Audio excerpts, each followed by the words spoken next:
it's nice if they can do more than one thing. This lathe from Technitools is a good example. The Nova Comet 2 mini lathe is pretty small, but you can turn a bowl and make all kinds of shapes with it too. And that's not all. You get yourself some attachments, and you can sharpen your chisel, and a lot of other cool stuff too. Yeah, get some! It takes a specialized tool to tackle some wood projects. In order to make this, I'm just hollowing out the inside of this natural edge bowl. you're gonna need one of these. Nova's Comet 2 is a mid-size lathe, perfect for turning bowls or shaping anything from wood to resin. The lathe turns these colorful resin blocks into artistic pens. The kind of projects that you can do on this lathe are not much different than you can do on a full-size lathe. You can do anything from pens, you can do bowls. But shaping is only the beginning.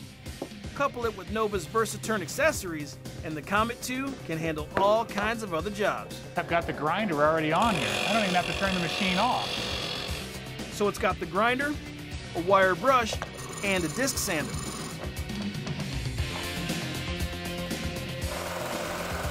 It really gives you a complete shop in one. It gives what I've got in 5 different places in my shop in one spot. So if you don't have a lot of space in your workshop, the Nova Comet 2 mini lathe is a good bet.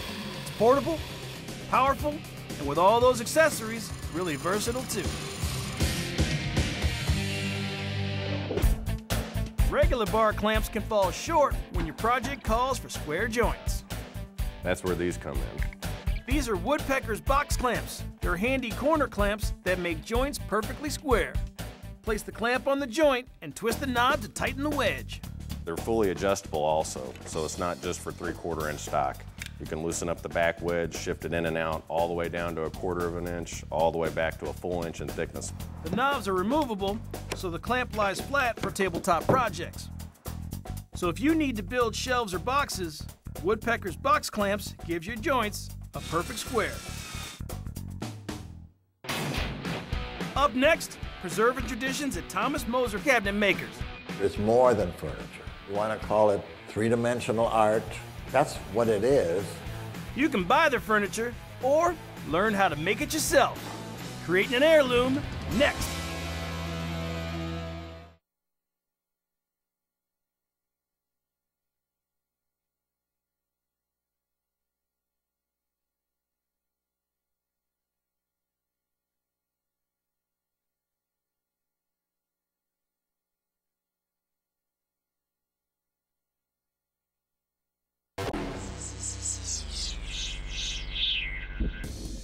Now this is a beautiful piece of furniture. What would you say if I told you you could make this yourself? But you can with a little bit of help from the furniture making folks at Thomas Moser. You can buy a chair like this, or you can make one at the family-owned business in Maine. We paid them a visit to see how it works. At Thomas Moser Cabinet Makers, wood takes on an artistic form and provides function that lasts a lifetime. It will survive easily 300 years because we learned how to make furniture from renovating antiques. The designs are simple and elegant, focused mostly on joinery. Both traditional and modern styles are crafted from the finest woods. This would be a New Gloucester rocker made entirely out of ash. Tom Moser started the business 40 years ago, leaving his job as a college professor to focus on what had been only a hobby. It was a family operation. So it started sort of as a way of reacquainting ourselves with old techniques and old technology.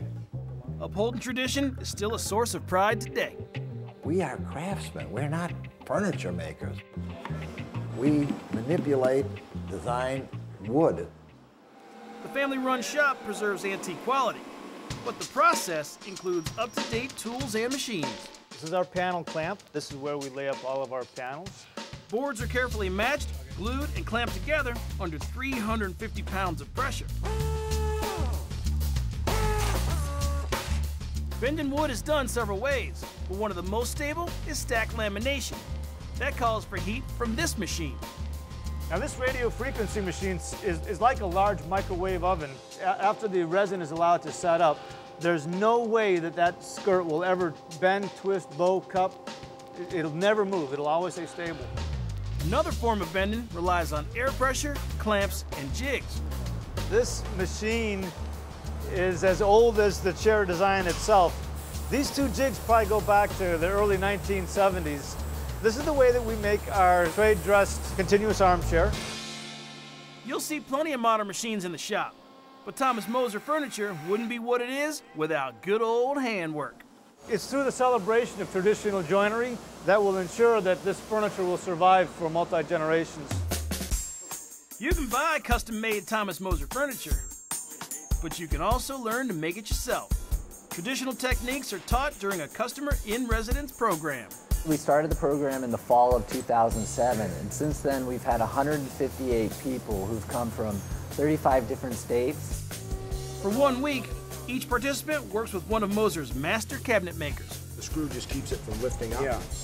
We are building a 5-drawer shaker dresser for one of the grandchildren or children. I'm sure of that. The customer actually buys the piece and then pays extra to learn how to build it. They could just have us build it and it would be less expensive, but they're coming for more than that.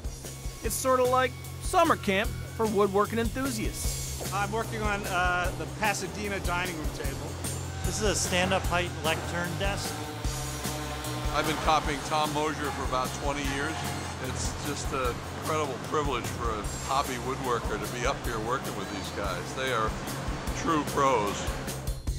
Students have different levels of experience, but what brings them here is usually the same. There are so few things today that we do that we pass on to our children and they pass on to their children. And I think that this idea of putting self into the piece, I think that has a great deal to do with the success. When the program is over, students take home a sense of accomplishment and a beautiful family heirloom. It's more than furniture.